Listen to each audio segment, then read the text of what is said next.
இன்றே டவுன்லோட் செய்து உங்கள் ஃபேவரட் ஷோக்களை என்ஜாய் பண்ணுங்க. நான் என் அப்பா வீட்ல இருக்கிற வரைக்கும் சுதந்திரமா இருந்தேன். நினைச்ச மாதிரி வாழ்ந்தேன். ஆசைப்பட்டதெல்லாம் வாங்கினேன். ஆனா இந்த வீட்டுக்கு வந்ததுக்கு அப்புறம் ஒரு சின்ன முடிவு எடுக்கணும்னா கூட உங்களை கேட்கணும்னு சொல்றாங்க. அப்ப அது அதிகாரம் இல்லையா? இல்லம்மா, ஒரு தாய் குழந்தைய பாதுகாக்கிறது அதிகாரம் இல்ல, பாசம், கடமை. அது உங்களுக்கு. ஆனா எங்களை பொறுத்த வரைக்கும் அது அதிகாரம் தான். உங்ககிட்ட பவர் இருக்குன்னு தானே எல்லாரையும் கண்ட்ரோல் பண்றீங்க. வான்மதி, உனக்கு ஒரு விஷயம் புரியல. பவருங்கிறது பொறுப்போட சேர்ந்து வராது. நான் தினம் தினம் எத்தனை விஷயத்த டீல் பண்றேன், எத்தனை முடிவுகளை எடுக்கிறேன், எத்தனை கண்ணுக்கு தெரியற தெரியாத எதிரிகளை சமாளிக்கிறேன்னு தெரியுமா?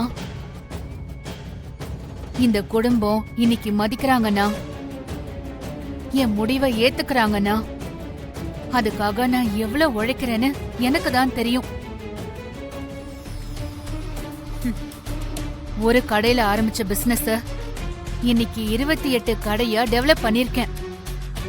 அண்ணாமலை குடும்பம்னு சொன்னா இங்க இருக்கிறவங்க எல்லாரும் மரியாதை கொடுக்கற அளவுக்கு பேரை சம்பாதிச்சிருக்கேன்.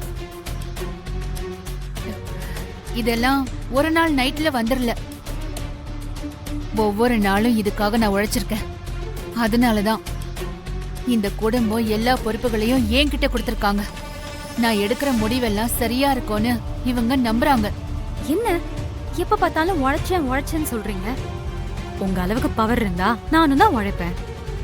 உங்களை விட டபுள் மடங்கு எல்லாத்தையும் டெவலப் பண்ணி காட்டுவேன். என்னமோ உங்களுக்கு மட்டும்தான் இதெல்லாம் சக்சஸ் பண்ண முடியுங்கிற மாதிரி சொல்றீங்க. நான் அப்படி சொல்ல வரலமா. இதெல்லாம் பண்றதுக்கு ஒரு பக்குவமும் அனுபவமும் இருக்கணும்னு சொல்றேன். அத்தை, சமாளிக்காதீங்க. பொறுப்பு கைக்கு வந்துட்டா பக்குவமும் அனுபவமும் தானா வந்துரும். அதுக்கப்புறம் யாரு வேணாலும் என்ன வேணாலும் சக்சஸ் பண்ணலாம்.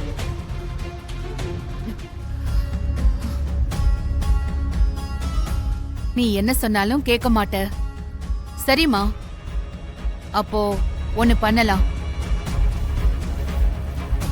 ஒரு நாள் நீ ஏன் பொறுப்புல இருந்து பாரு.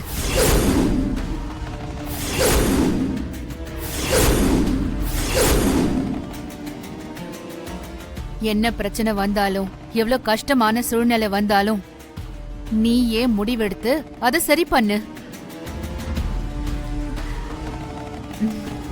இந்த குடும்பத்தையும் நீயே பாத்துக்கோ. ஒரு நாள் அப்படி நீ எல்லாத்தையும் சமாளிச்சு நீ சக்சஸ் பண்ணிட்டா, நான் டோட்டலா எல்லாத்தையும் உன்கிட்டயே ஒப்படைச்சிடுறேன்.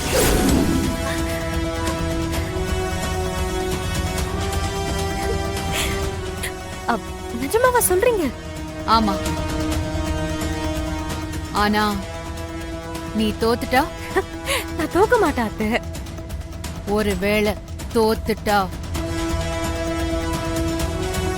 அதுக்கப்புறம் நான் சொல்றத மட்டும்தான் நீ கேட்கணும். ஓகேவா?